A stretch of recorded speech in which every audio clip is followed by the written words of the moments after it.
महाराष्ट्र में बीजेपी केंद्रीय चुनाव समिति की अहम बैठक हुई। विधानसभा चुनाव को लेकर बीजेपी सीईसी की बैठक हुई। बैठक में उम्मीदवारों के नामों पर होगा फैसला। इसके साथ ही महायुति में सीट शेयरिंग अब तक तय नहीं है, यानी कि सीट शेयरिंग पर निर्णय नहीं हुआ है। सूत्रों के हवाले से खबर आपको बता रहे हैं। बैठक में कई दिग्गज भी शामिल होंगे। आज महाराष्ट्र विधानसभा चुनाव के लिए बीजेपी की केंद्रीय चुनाव समिति 100 से ज्यादा उम्मीदवारों के नामों पर मोहर लगा सकती है।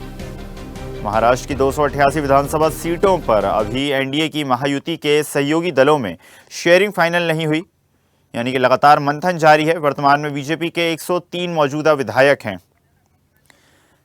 चलिए खबर पर अधिक चर्चा करते हैं। संदीप रणपिसे, ब्यूरो चीफ मुंबई से हमारे साथ जुड़ गए हैं। संदीप, महायुति में सीट शेयरिंग को लेकर अहम बैठक का जो सिलसिला है वो जारी है। बैठक में कई दिग्गज नेता भी शामिल होंगे।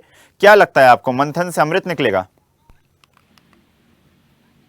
जी बिल्कुल, हरियाणा में मिली हुई प्रत्याशी जीत के बाद जो है वह भाजपा महाराष्ट्र में चुनाव रणनीति को दाग में जूट चुकी है और इसलिए इस सिलसिले में गृह मंत्री सहकारी मंत्री जो अमित शाह है, राष्ट्रीय अध्यक्ष जेपी नड्डा के नेतृत्व में महाराष्ट्र से जुड़े नेताओं की कोर कमेटी की बैठक हुई है। माना जा रहा है कि बैठक में महायुति में शामिल शिवसेना, शिंदे गुट और राष्ट्रवादी कांग्रेस अजित पवार गुट के साथ सीट बंटवारे को लेकर बूथ स्तर पर चुनाव प्रबंध की राजनीति चर्चा हुई।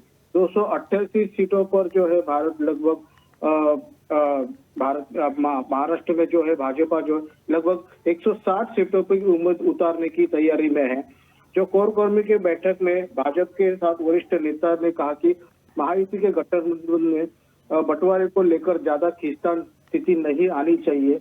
उस अनुसार जो है सीटों की महायुति में बंटवारा होना चाहिए।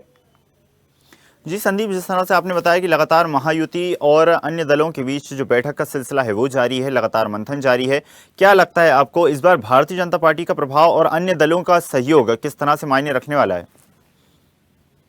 जी बिल्कुल, अभी जो है महायुति में जो है वो बीजेपी जो खासतौर पे बड़ी पार्टी मानी जाती है और उसमें शिवसेना गुट के जो है और अजित पवार जो है वो उनकी कम सीटें हैं और उसके हिसाब से जो है महायुति में जो है भाजपा 155 से 160 सीटों पर कायम खड़ी है।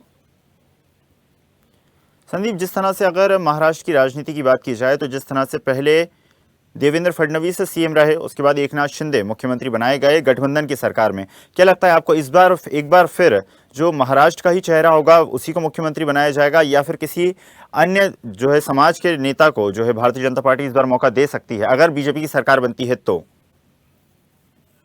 देखिए, एनसीपी और शिवसेना के बीच जो है सीटों का अंतर जो है लोकसभा चुनाव में एनसीपी के खराब प्रदर्शन की वजह से एनसीपी ने जीत 4 सीटों पर चुनाव लड़ा था और उसके बाद जो है हासिल हुई थी, जबकि शिवसेना 15 लोक सीटों पर 7 पर सीटें जमा हुई थी और इसके चलते जो महाराष्ट्र में जो है अभी बीजेपी बड़ा पार्टी मानी जाती है, उसके हिसाब से सीटों के हिसाब से और चुन के आने के हिसाब से जो है वो मुख्यमंत्री का पद जो है वो उन्हें दिया जा सकता है। ज्यादा करके जो है अभी हाल ही में जो गृह मंत्री है, केंद्रीय गृह मंत्री, उन्होंने कहा था कि शिंदे से बात करके वही कहा कि अभी जो मुख्यमंत्री का चेहरा जो है वो एक बदलना चाहिए। इस तरीके से कुछ खबरें भी आ रही थी और महायुति में इस मुख्यमंत्री के चेहरे को लेकर जो भी है वो भी थोड़ा तनाव जो है वो देखने को मिल रहा है।